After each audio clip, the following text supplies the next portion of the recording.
Okay, so this is Maya Good. I'm here to talk to you a little bit about what I read while I was traveling and to do some quick book review type things. So I've already recorded this once, so I'm going to try to make this quick. I'm really frustrated because it was a good video. Every once in a while as a YouTuber, you usually record a video and you're like, that was shit. And then every once in a while you're like, that was a really good video. And that's the one where your camera stops. Yeah, Murphy's Law, right? So here's where I'm at. I've been in New Orleans for 3 weeks now. I think I got another week, a little over a week to go. And for the last 3 weeks, I've been reading 2 books. There's a book I'm supposed to be reading, and I've been trying to read, and it hates me. And so I want to go over the books I finished reading so I can not feel this huge sense of lack of accomplishment. So while I was traveling for 9 weeks, the first several weeks I didn't really read anything. I was really working on my writing, and I was just experiencing what was happening and just trying to embody this new being that was getting in strangers' cars and traveling around the southern United States. And then I realized that I was avoiding the book I was supposed to be reading, which I'll just put it out there, Lincoln in the Bardo by George Saunders. And we'll talk about that later. And so I decided that unlike usually when I have reading ennui, a lot of times when I have reading ennui, I like to go to horror or I'll go to young adult. That's one of the really only times I like to read YA fiction, and it's perfect for that. If I'm having reading ennui, YA fiction has faster pacing, and it's just fun bubblegum reading, and I love it when I'm just not feeling it. The faster pace is really helpful when I'm not feeling the reading. Same thing with thriller.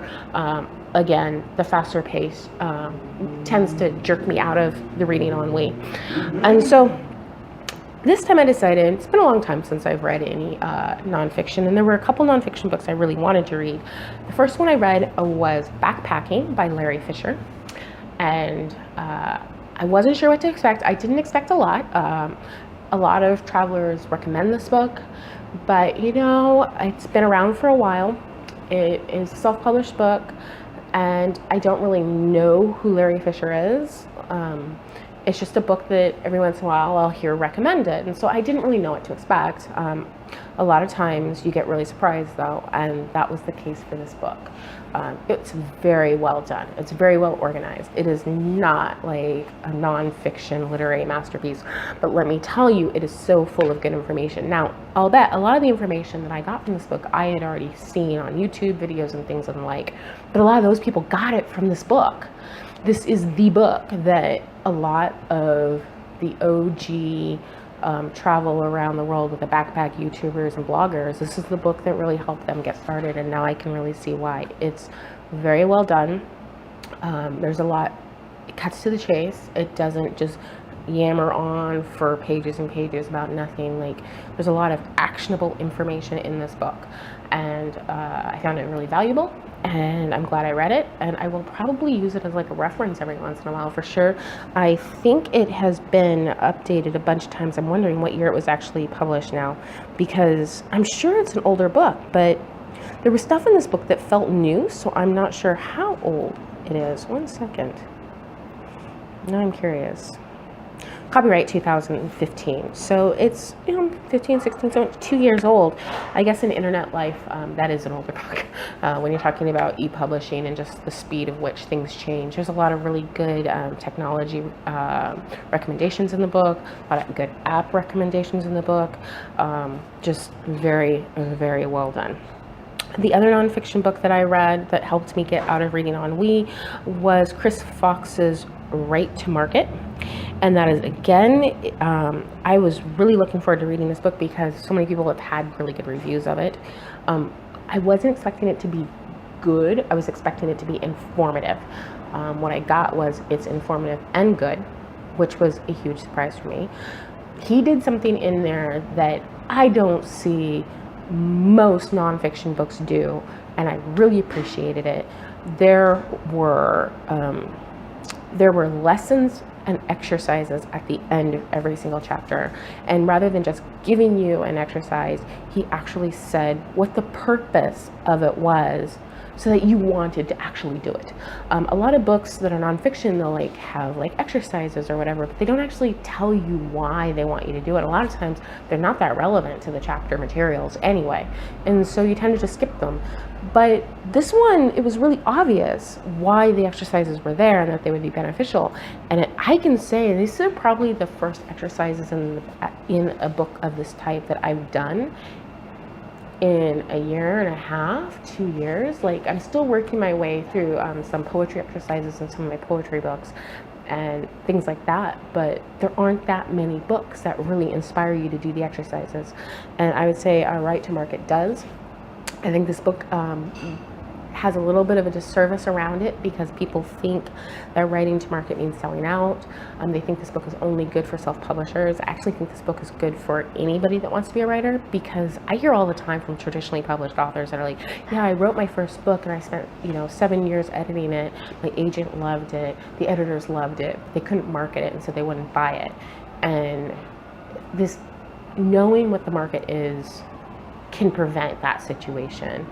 You have a story you want to tell, but sometimes you can just, a little tweak here and there can fit it in a slot where the publisher can actually put it on a shelf in a bookstore where it makes sense.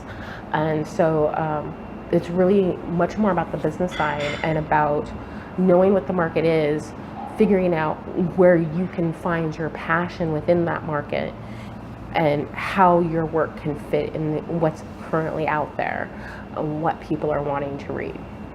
So I thought that was really fascinating and interesting. It's definitely helping me with my nonfiction book that I'm writing, which, hello, new announcement, writing a nonfiction book.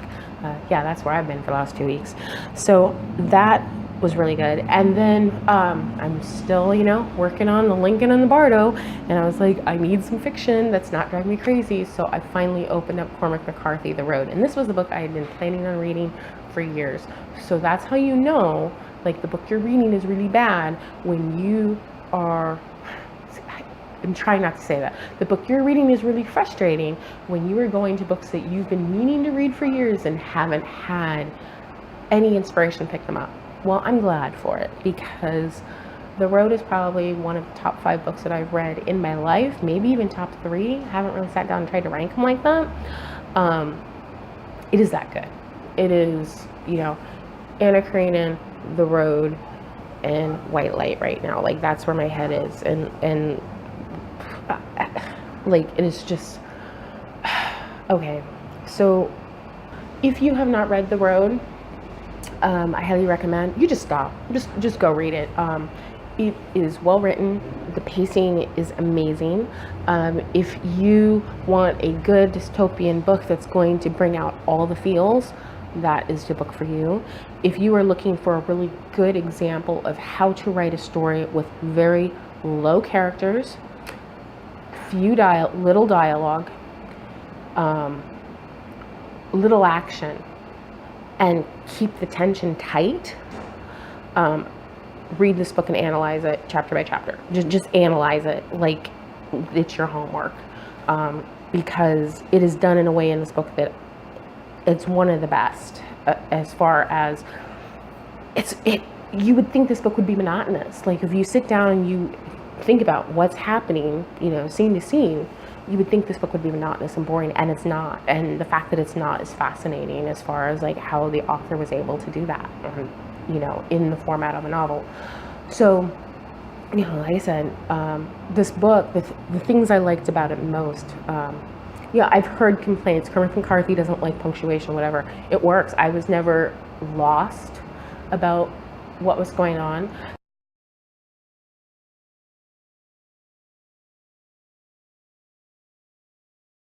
There were points where I wasn't sure who was talking, but that was beside the point.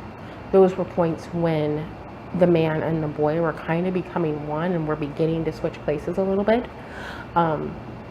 I knew well in advance somebody was going to die, because we know, we've read the movies, we've read the books, the mentor always dies. Like, we know this. You see a mentor, you see somebody like becoming a man, and the mentor eventually is going to croak, and the young boy has to become the man and like lead the rest of his life. You know this, but yet it's done in a way where it is novel, it feels new. You are so just tense up until that last moment. and the boy isn't ready, which never happens. The mentor dies, the boy is ready. No, the boy was still a boy. He wasn't ready to be the man yet. And that last hour that I was reading the book, I was bawling my eyes out. Like, I was having a hard time reading my Kindle because I was crying so much. This was not like single man tear. This was like full on boo-boo cry, sniffles, can't read. It was amazing.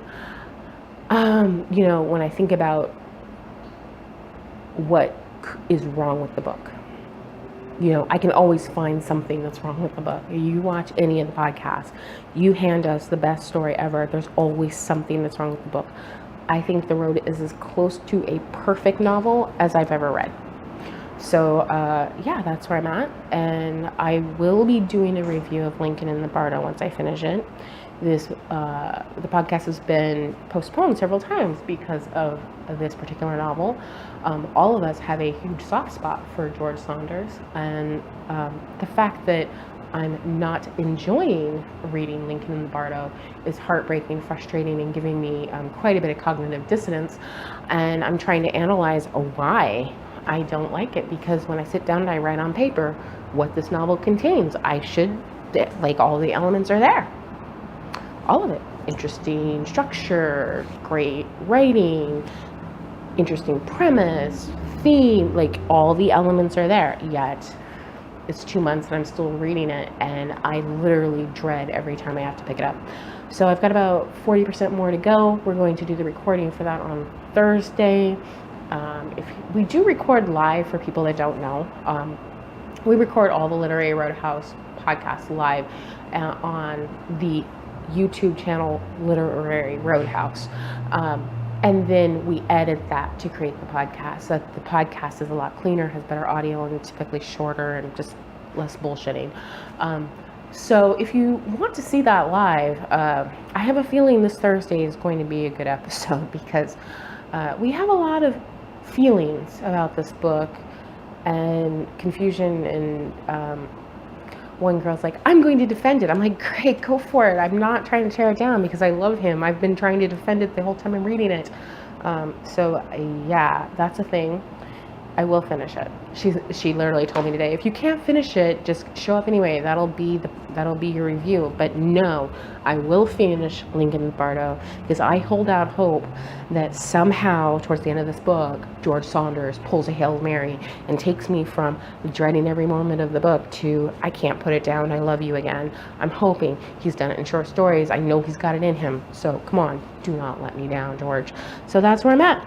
So if you want to support these videos, I have 2 YouTube channels. I have both this channel where I talk about books and writing. I do it infrequently, but it's here. I use this more self-therapy because, writers, we need therapy, and real therapy is expensive, so YouTube works. And then my other channel is the channel where I vlog and I do reviews, and just whatever comes up into my head goes on that channel. And it's really slowly becoming a travel channel, and that's something that I'm really proud of. I'm proud of where the channel is going. And so if you want to help support these channels, you want to support, having better equipment and making better videos, definitely consider becoming a patron. You'll see a link in the down bar. It is patreon.com/Maya Good. That's Maya like Maya Angelou, and good with an E at the end. Until next time, ciao.